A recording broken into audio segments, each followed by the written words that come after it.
పిల్లలు ఎంత తినాలి, రోజుకి 4 సార్లు శామ్ పిల్లలు తినాలి అని సలహా ఇస్తున్నాం మనం. మ్యామ్ పిల్లలు అయితే 2 సార్లు పెట్టాలి అని చెప్తున్నాం.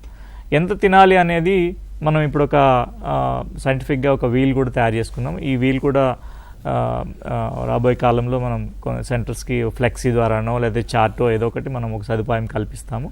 బరువు ఆధారంగా పిల్లలు తినాలి, అదే మెసేజ్ మీరు గుర్తుపెట్టుకోవాల్సింది. ఇది ఎంత పడితే అంత తినేయడము, మనకు తోచిన విధంగా చెప్పేయడం కాదు. బిడ్డ బరువు ఎంత ఉన్నారో ఆ బరువు ఆధారంగా రోజుకు తిన్నప్పుడల్లా ఎంత గ్రాములు తినాలనేది ఇంపార్టెంట్. సో ఈ చాలా మెసేజెస్ ఇప్పుడు మనం మాట్లాడుకునే సందర్భంలో రిపీట్ ఎందుకు చేస్తున్నామంటే ఈ విషయాలు చాలా అత్యంత ముఖ్యమైన విషయాలు.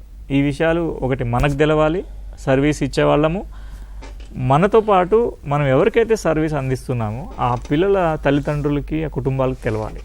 తెలియకపోతే ఏమవుతుందంటే మనం అన్నీ బాగానే ఉన్నాయి అనుకుంటాం. తీరా రిజల్ట్ చూస్తే ఏమవుతుందంటే ఇంత ఖర్చు చేస్తాము, ఇంత శ్రమ చేస్తాము, ఇంత రిపోర్టింగ్ చేస్తాము, మనకు నార్మల్లోకి ఎందుకు రావట్లేదు అని మనల్ని మనమే ప్రశ్నించుకుంటాం. అందుకని ఫాలో అప్ చేయటము, ప్రోగ్రామ్ని రిపోర్ట్ చేయటము నిర్ణీత కాలంలోనే. మేము ఎప్పుడో చేస్తాం సార్, మా రికార్డులో ఉంది అని అంటే మనకి విషయం తెలియదు, డైరెక్షన్. కాబట్టి